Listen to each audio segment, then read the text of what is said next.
Orochimaru.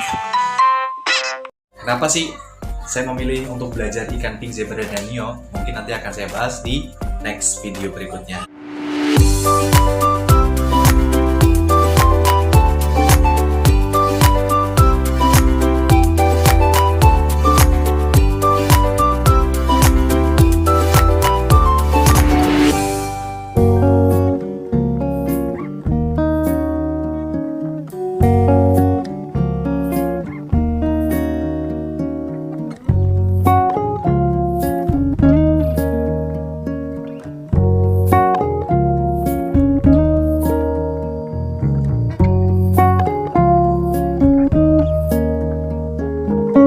Pandemi tahun ini, wow, itu benar-benar kita tuh dituntut untuk muter otak ya. Dua warga Indonesia yang positif terinfeksi virus corona disebut telah melakukan kontak dengan warga negara Jepang. Untuk bisa survive, khususnya survive di finansial.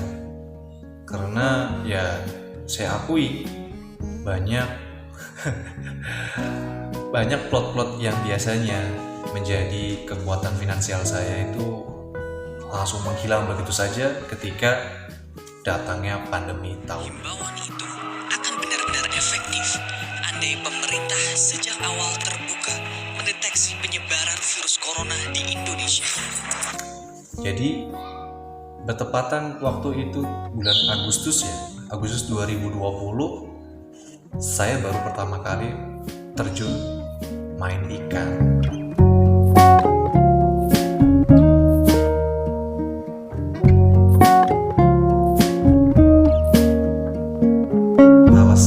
Karena saya lihat banyak pemain-pemain ikan itu pada saat pandemi mereka tidak kena imbasnya.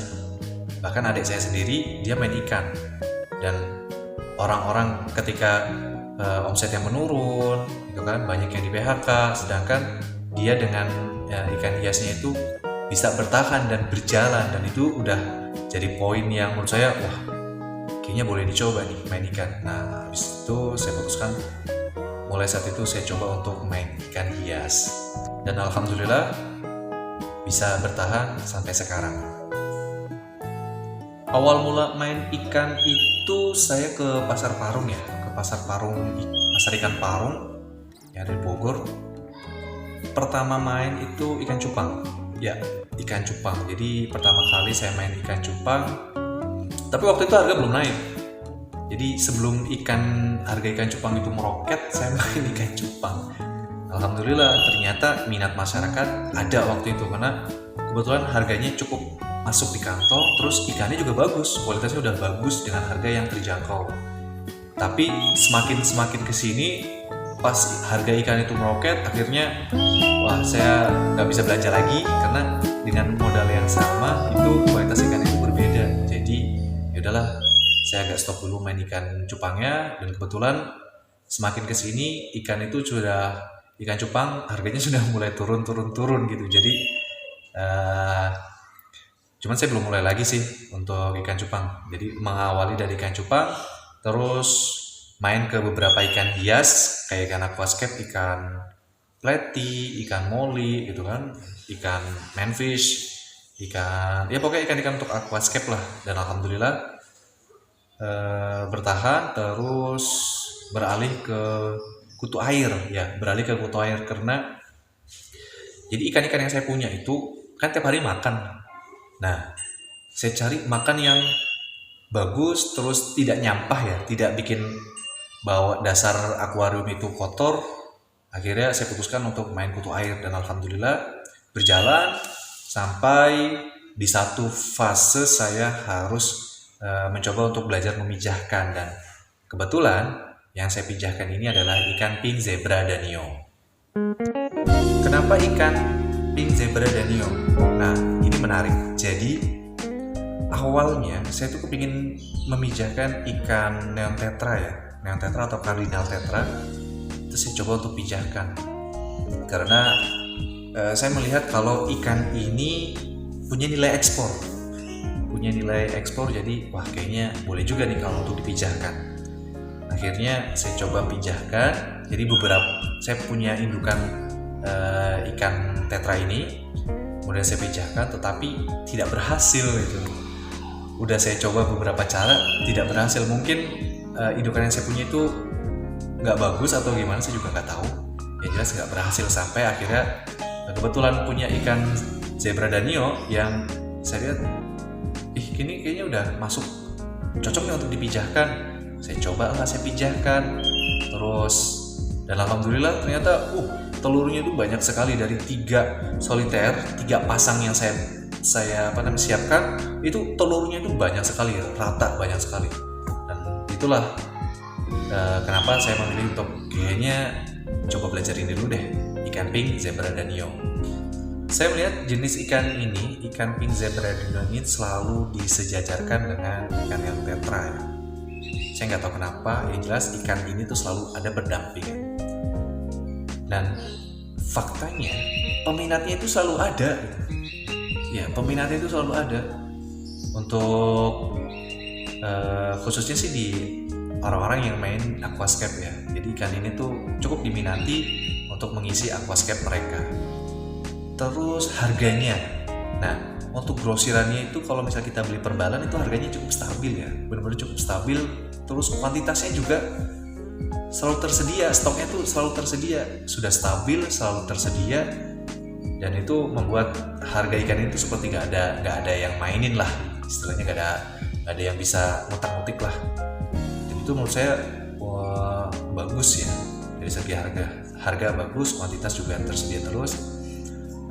Yang membedakan mungkin hanya di size-nya aja. Kalau size-nya segini harganya sekian. Kalau size-nya kan ada S, M, L gitu kan, small, medium, sama large. Nah, cuman kalau kita lihat di toko-toko ikan cenderung stabil juga sih harganya. Gak jauh-jauh beda antara satu toko dengan satu toko yang lain, karena emang ya ikan ini bukan komoditas yang bisa dimainin harganya gitu, karena ya ikan sejuta umat lah kalau saya lihat. Nah, karena harganya stabil, terus kuantitasnya banyak, yang penting sih stabil, dan itu saya lihat sebagai kayaknya ada peluang nih kalau saya mencoba untuk main di ikan zebra pink danio. Sebenarnya sih kalau saya bisa memijahkan ikan neon tetra atau kadima tetra, ya kepengen juga main di situ. Cuman kebetulan belum dapat ilmunya, jadi ya udahlah, saya tekuni dulu untuk pemijahan ikan zebra danio.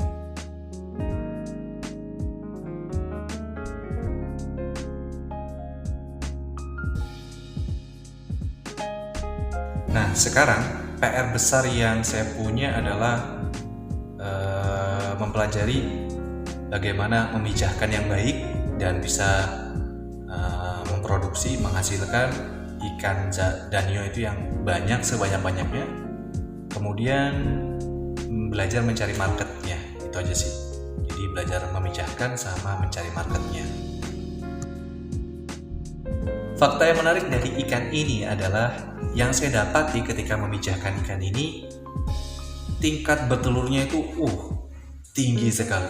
Jadi satu indukan itu ketika dipijahkan menghasilkan banyak sekali telur-telur yang saya lihat ya membuat kita itu bersemangat lah untuk memijahkan ikan ini.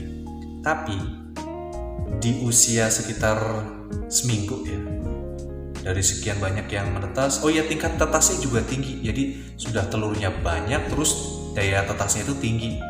Tetapi di hari ke-7 ke atas, nah baru di situ fase-fase kritis yang kita harus benar-benar menjaga tingkat mortalitas ikan ini yang ternyata di fase itu cukup tinggi. Saya nggak tahu, mungkin karena kanibal kah atau kekurangan pakan kah, rebutan pakan itu juga yang saya masih tanda tanya. Yang jelas ikan ini menariknya mudah sekali untuk bertelur, dan telurnya itu sekali bertelur banyak.